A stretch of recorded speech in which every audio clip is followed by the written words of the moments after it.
Hey guys, in today's video I am going to share with you the one thing that you can do right now to be better in bed. So if you are wanting to take your A game to the bedroom, become a better lover and show up for your partner in a better way, I'm going to tell you exactly what to do in this video. And before we get started, make sure you give to this video your thumbs up, give it a little bit of love, and subscribe to my channel.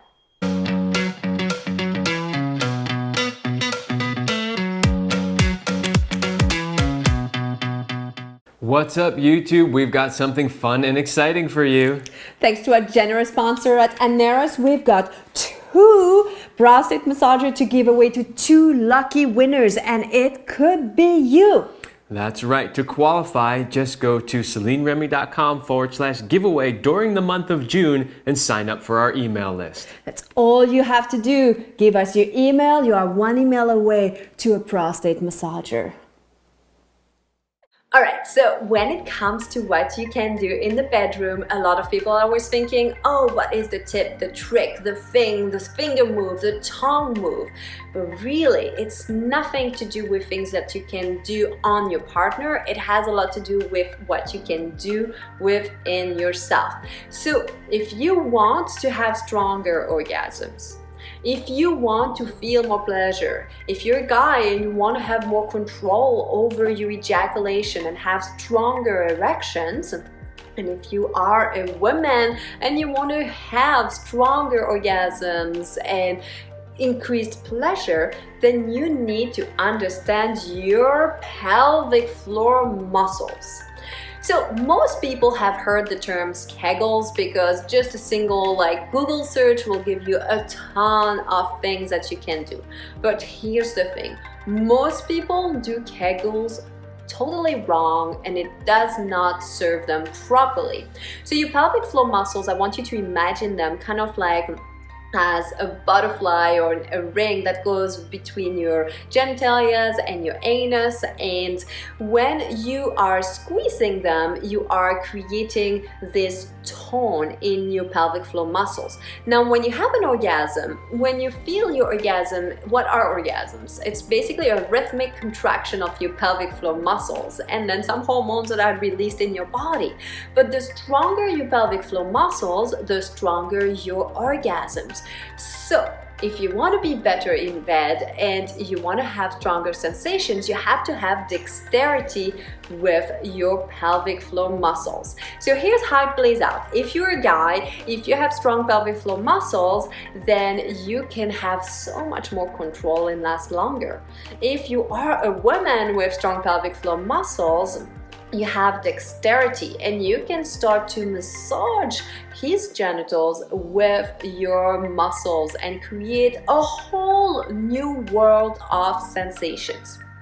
So I hope this got you excited in terms of okay, I want to do this, but let's talk about how to do it right. So maybe let's first talk about the mistakes. Here's what most people do when they do their Kegels.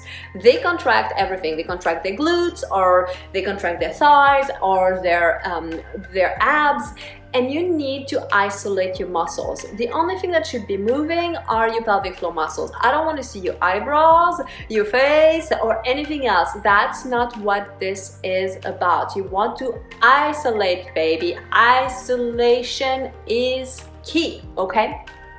The other mistake that people do is that they just do too many of them, and it's not so much about the quantity, it's about the quality of what you do.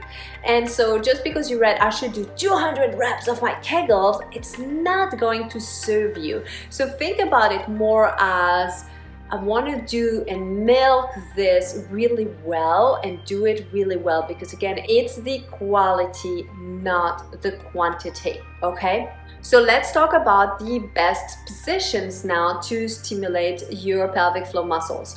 The first thing would be to do it laying down. So either with your legs straight or with your legs up, because that allows you to relax your body and it will be easier to create that isolation and not contract other body parts. Another option is to lie on your side with your leg bent. That's a little bit, it gives you a different sensation because it gives an inward curve to your lower back when you are on the side, which can help a lot in order to contract your muscles the proper way. The third position would be to lay down on your belly and do more of a lift and squeeze. Again, these are really good because it helps you to feel the muscles in different ways as you are in different positions. And last but not least, you could also stimulate your pelvic floor muscles by sitting.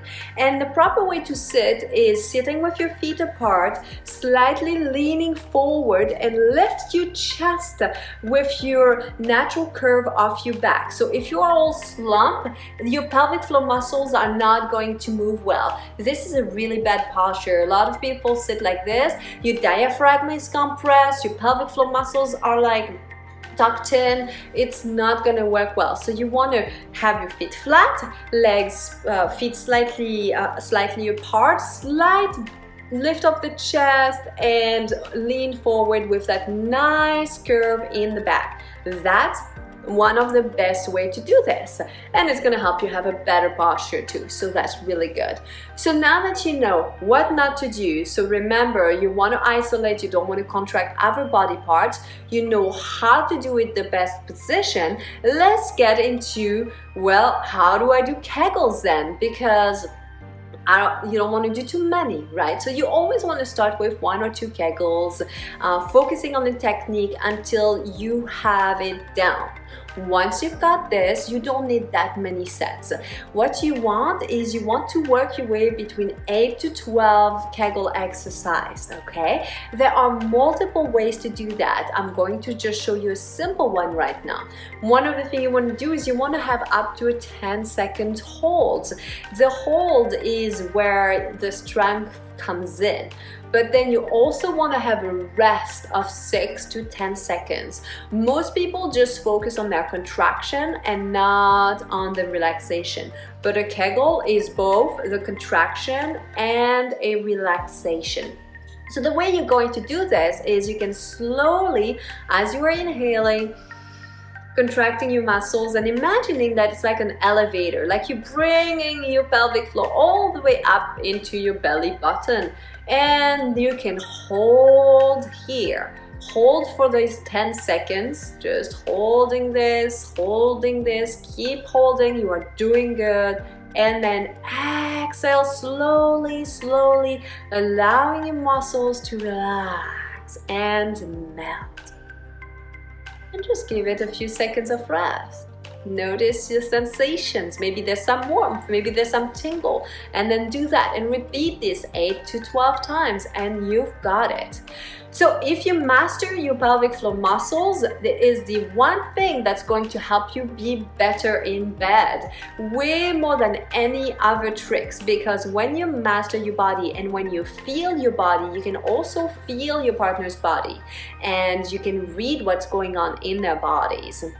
And if both of you are versed in the pelvic floor muscles, he can be moving his penis while you can be squeezing around him, and you guys are creating a dialogue between your pelvic floor muscles, which means that you don't have to have like crazy thrusting motion. Well, I know bounding can feel good, but that's not the only thing that's needed. You can be more still and use your muscles to create these contractions and sensations, and that can take your lovemaking to a whole new level, and that's something that a lot of people don't do and don't know about. So I hope today's video was helpful and inspiring. Remember, your pelvic floor muscles are your secret weapon, so make sure that you feel strong and connected to them. And thank you so much for watching today's video, and I'll see you in my next video.